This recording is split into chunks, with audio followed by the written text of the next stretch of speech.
जेव्हाही कोणी गौतम बुद्धांच्या शरणामध्ये यायचं त्यावेळी गौतम बुद्ध त्या व्यक्तीला सगळ्यात आधी शांत राहायला सांगायचे। त्याला ध्यानाच्या अवस्थेत पाठवण्याच्या अगोदर त्या व्यक्तीला पूर्णपणे शांत केलं जायचं।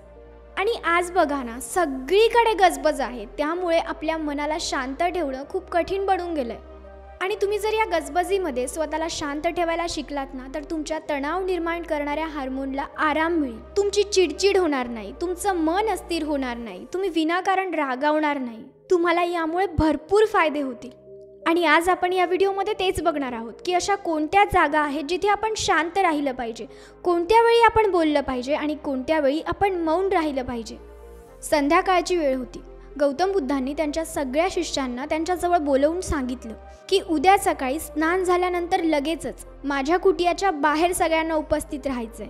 सगळ्यांना वाटतं की काय झालं असेल, आपल्याने काही चुकलं असेल का, पण ते असा विचार करतात की कदाचित उद्या आपल्याला काहीतरी वेगळी आणि नवीन मोठी शिकवण मिळणार असेल।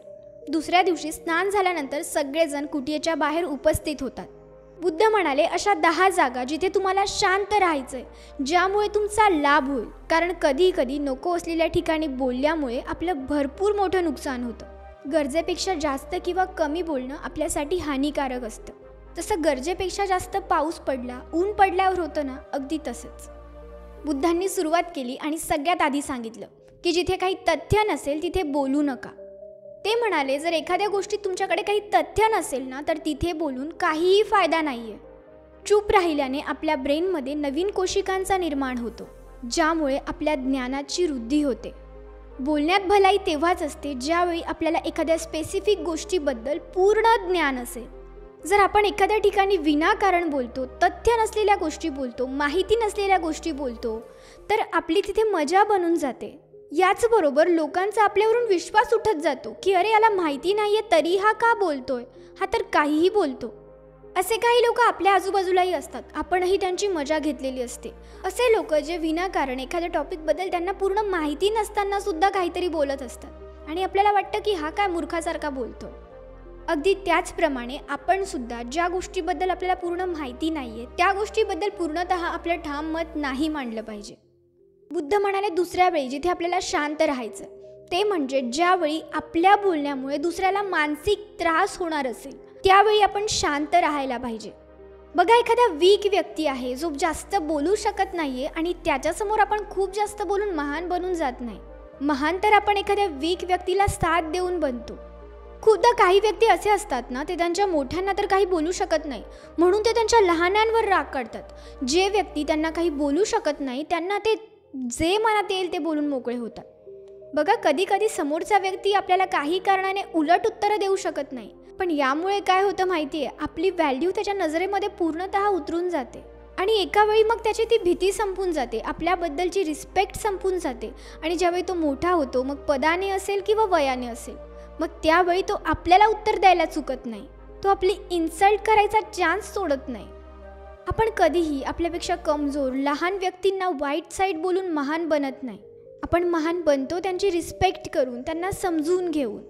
काही जणांना असं वाटतं की जर मी समोरच्याशी रूडली बोलेल, काहीही बोलेल, रफ बोलेल, तर मी खूप मोठा वाटेल, मी खूप खतरनाक वाटेल, पण असं काही नसतं। आपण त्यांना काही महान वगैरे मोठे वगैरे वाटत नाही, आपण त्यांच्या नजरेतून पूर्णतः उतरून जातो।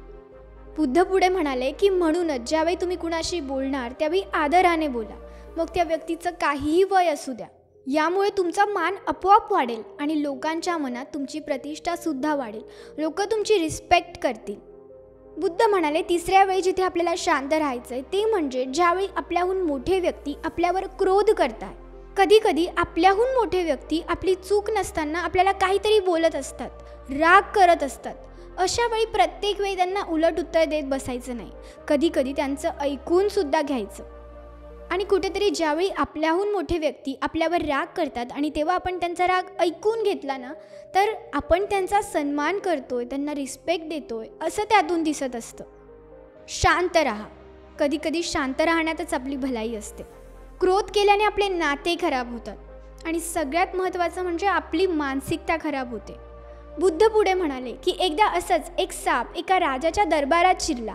बऱ्याचशा लोकांनी त्याला बाहेर काढण्याचा प्रयत्न केला, त्याला त्रास देण्याचा प्रयत्न केला आणि त्या सापाला खूप क्रोध आला।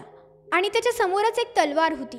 त्या सापाला आलेल्या क्रोधामुळे त्याने स्वतःच त्या तलवारीला स्वतःला गुंडाळायला सुरुवात केली आणि त्याच्याच रागामुळे त्याला वेदना झाल्या. त्याच्या अंगातून रक्त यायला लागलं आणि तो कापला गेला, मरण पावला. अगदी याचप्रमाणे आपला राग सुद्धा आपल्या शरीराला त्या तलवारीप्रमाणे कापत असतो, त्रास देत असतो, वेदना देत असतो. म्हणून बुद्ध पुढे म्हणाले की शांत राहून विचार करा की क्रोध केल्याने खरंच आपला फायदा होतोय का. जितकं होईल तितकं आपल्या रागावर नियंत्रण करायला शिका. आणि बघा, कधी कधी आपल्याला असं वाटतं ना की मी ज्या गोष्टीवर राग केला त्या गोष्टीमध्ये काहीही तथ्य नव्हतं, ती गोष्ट फारशी मोठी नव्हती, मी इतकं चिडायला नको हवं होतं. म्हणूनच जेव्हा खूप क्रोध येईल ना तेव्हा एकदा विचार करा की ही गोष्ट खरंच इतकी मोठी आहे का की मी त्यावर इतकं रिॲक्ट करायला हवं. आणि तरीसुद्धा तुमचा राग शांत होत नसेल ना तर तिथून निघून जा. हळूहळू वेळ जशी जाईल तुमचा राग कमी होईल, तुम्हाला समजेल. बुद्ध पुढे म्हणाले की चौथी अशी गोष्ट जिथे आपल्याला शांत राहायचं आहे ते म्हणजे जिथे आपला काहीही संबंध नाही आहे ना तिथे नाही बोलायचं. कधी कधी काय असतं, आपल्या मित्रांची किंवा आपल्या रिलेटिव्समध्ये काहीतरी भांडण होत असते, काहीतरी सुरू असतं जिथे आपला काहीही संबंध नसतो आणि बरेच जण तिथे सुद्धा आपलं मत मांडायचा प्रयत्न करतात. नाही तुझं बरोबर आहे, नाही तुझं चुकीचं आहे असं सांगून त्यांच्या भांडणांमध्ये स्वतः इन्व्हॉल्व्ह होण्याची काहीही गरज नाही आहे. जर समोरचा व्यक्ती तुम्हाला सांगतोय की माझ्या भांडणात माझी मदत कर, तेव्हा तुम्ही जाऊ शकता, पण विनाकारण स्वतःहून अजिबात नाही. बुद्ध म्हणाले पुढची अशी वेळ जिथे तुम्हाला शांत राहायचंय ती म्हणजे ज्यावेळी आपल्या शब्दांमुळे समोरच्याला हानी पोहोचणार असेल, अशा वेळी आपल्याला शांत राहायचंय. बघा, कधी कधी काय होतं, रागात आपण समोरच्याला त्याच्या कुटुंबाबद्दल, त्याच्या कुणाच्या तरी जवळच्या व्यक्तीबद्दल काहीतरी चुकीचं बोलतो आणि ते समोरच्या व्यक्तीला खूप लागतं. म्हणून कधीही समोरच्या व्यक्तीच्या कुणा जवळच्या व्यक्तीला काही वाईट बोलू नका. बघा, सहज सॉल्व्ह होणाऱ्या गोष्टींना तुमच्या बोलण्यामुळे मोठं बनवू नका. न ओरडता सुद्धा आपल्याला बोलता येतं आणि जर तुम्ही न ओरडता एखादी गोष्ट बोलू शकत नसाल ना तर शांत राहा. बघा, विनाकारण जास्त बोलून गोष्टी नेहमी बिघडतात. काही वेळा बरेचसे नाते जोरात बोलल्याने, ओरडून बोलल्याने तुटून जातात की तो ना नेहमी माझ्यावर संताप करतो, ती ना नेहमी माझ्यावर ओरडत असते. असं करू नका, शांततेत बोला. पुढची वेळ जिथे आपल्याला शांत राहायचं आहे ती म्हणजे ज्यावेळी दोन व्यक्ती एखाद्या तिसऱ्या व्यक्तीबद्दल काहीतरी वाईट बोलत असतील, अशा वेळी आपण त्यांच्यामध्ये काहीही नाही बोलायचं. कारण जे दोन व्यक्ती आज तुमच्यासमोर कुणा तिसऱ्याबद्दल वाईट बोलताय, उद्या जाऊन तेच दोन व्यक्ती तुमच्याबद्दल कुणा चौथ्याजवळ जाऊन वाईट बोलतीलच. म्हणून तशा लोकांमध्ये शांत राहा. बुद्ध म्हणाले पुढची गोष्ट, ज्या ठिकाणी समोरचा व्यक्ती तुमच्या भावना समजून घेत नाहीये, तुम्हाला समजून घेत नाहीये, अशा वेळी तुमच्या भावना त्याच्याजवळ व्यक्त करू नका. अशा वेळी सुद्धा शांत राहा. बघा, कधी कधी काही व्यक्ती आपल्या भावना नाही समजून घेत, त्यांच्या काहीतरी वेगळ्याच मान्यता असतात आणि त्यांना असं वाटतं की आपण ड्रामा करतोय, आपण विनाकारण रडतोय, आपण विनाकारण भांडण करतोय, आपण विनाकारण तक्रार करतोय. मग आपल्या काहीही बोलण्याचा जर त्यांना काही एक फरक पडत नसेल तर कशाला त्यांच्याजवळ रडायचं, कशाला आपल्या भावना त्यांच्याजवळ व्यक्त करायच्या. काहीच गरज नाही आहे अशा व्यक्तींजवळ बोलण्याची. आठवी वेळ जिथे आपल्याला शांत राहायचं आहे ते म्हणजे ज्यावेळी समोरचा व्यक्ती त्याचं दुःख आपल्याला सांगतोय. जसं आपल्याला वाटतं ना की आपलं दुःख, आपल्या गोष्टी समोरच्याने ऐकून घ्यायला हव्या, तसं समोरच्यालाही वाटतं. म्हणून आपण सुद्धा समोरच्याचं ऐकून घेतलं पाहिजे. आणि कुणीतरी तुम्हाला त्याचं दुःख सांगतोय, त्याचे प्रॉब्लेम्स सांगतोय, म्हणजे तुम्ही त्याच्यासाठी काहीतरी आहात, तो तुम्हाला काहीतरी समजतोय, चांगलं समजतोय.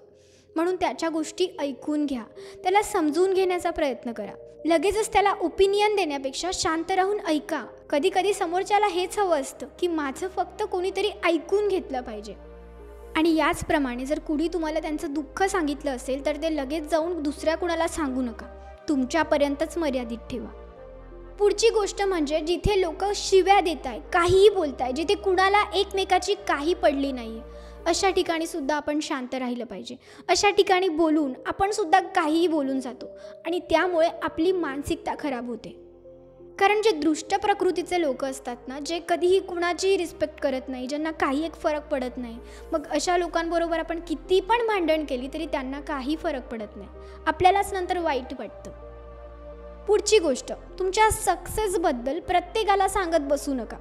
बघा, काही जणांना थोडं काय सक्सेस मिळालं, थोडं काय एक पाऊल ते पुढे गेले, सगळ्यांना सांगतात मी असं केलं, मी असं केलं, मी असं करणार आहे, मी हे घेणार आहे. पण नाही असं सांगू नका.